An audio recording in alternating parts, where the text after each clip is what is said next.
मजे की बात देखिए, राना सनाउल्लाह जमीर की बात कर रहे हैं और हकीकत में जमीर फरोशी को फरोग देने के चक्कर चला रहे हैं।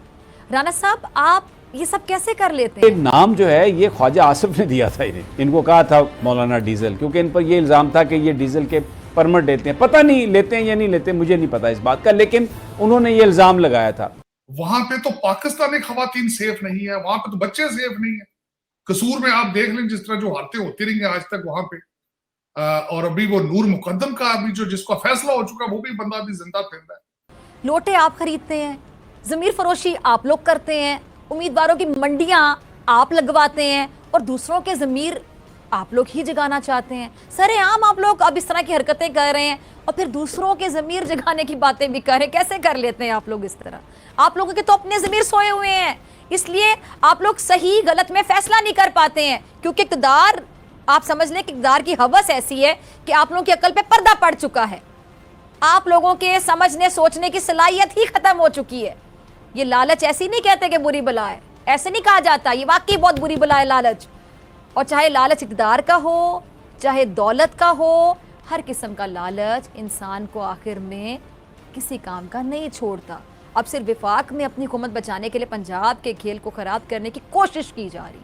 अगर कल खुदा ना खास्ता कोई बड़ा दंगा फसाद हो गया, बहुत बड़ा नुकसान हो गया खुदा ना खास्ता अगर कल, तो इसके पीछे यही शहबाज और हमजा सरकार होगी। फजलुर रहमान को लोग डीजल कहते हैं, इमरान खान डीजल नहीं कहते। लोग उनसे डिमांड करते हैं जलसों में, वो जो आपकी कानों में आवाज़ आती है ना, डीजल डीजल, वो इमरान खान की आवाज़ नहीं है, वो लोग ये कहते हैं कि आप उन्हें डीजल कहें। लेकिन मौलाना बड़े खफा हैं, हज से आए हैं और आते ही उन्होंने आज जो गुफ्तगू की है, बहुत ही अफसोसनाक जो घटियापन आज इन्होंने जो शो किया है, ये जो सारी गुफ्तगू इन्होंने फरमाई है, ये पागल हो गए हैं। सही कहा फवाद चौधरी ने, फ्रस्ट्रेटेड हो गए हैं, दिमाग इनका बिल्कुल उतर गया।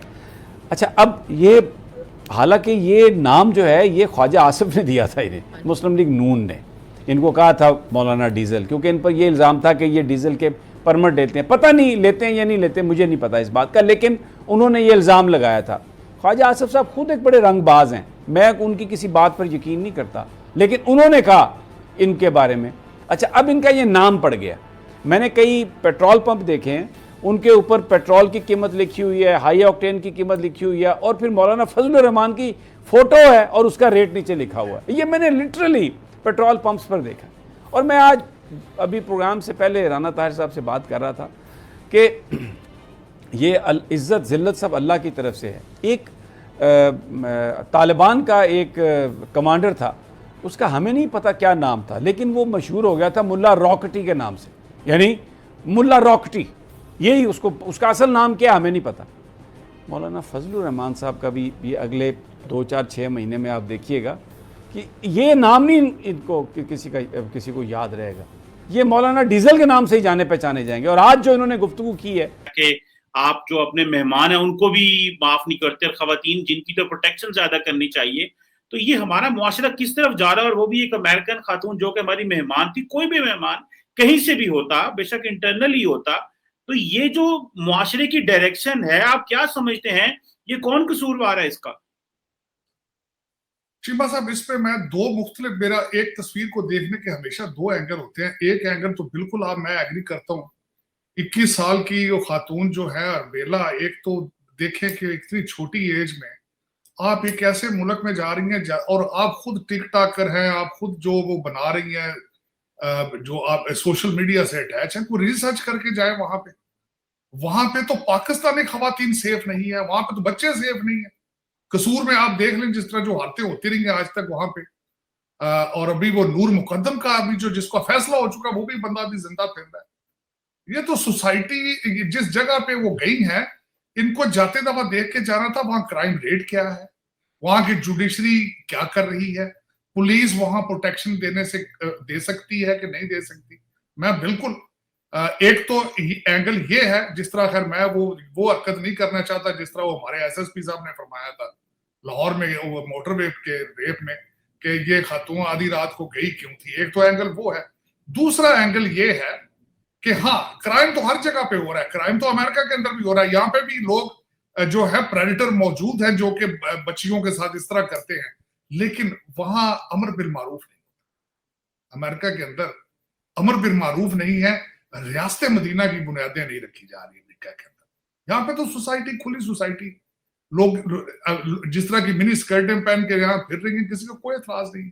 वहां पे आपने जब हमारा कहा जाता है कि टू नेशन थ्योरी की बेस पे पाकिस्तान की एग्जिस्टेंस हुई, और उसके बाद कहा जाता है कि जे जिहाद है घर घर जाके ला इलाहा इल्लल्लाह का मतलब समझाया जाए, और वहां से एक बंदा एक खातून को जाके, और एक नहीं चले, मैं मान ली बात, उस बंदे ने स्टेटमेंट दी है जी कि ये सारा कुछ कंसेंशुअल था, उस लड़की की मर्जी से हुआ, तो दूसरे बंदे को साथ बैठ के वो दूसरे बंदे ने क्यों रेप किया? तो उसको फिर उसकी वीडियो क्यों बनाई? अगर एक तुम्हारी उसके साथ दोस्ती थी, 5 दिन से तुम्हारे घर में रह रही थी, तुम एक होटल में ले गए हो साथ एक दोस्त को, तो वहां पे जाके आप लोगों ने ये वहां पे जो गैंग रेप किया है, वो किस तरह, वो उसने आपको इजाजत दी थी कि उसकी वीडियो बनाई जाए?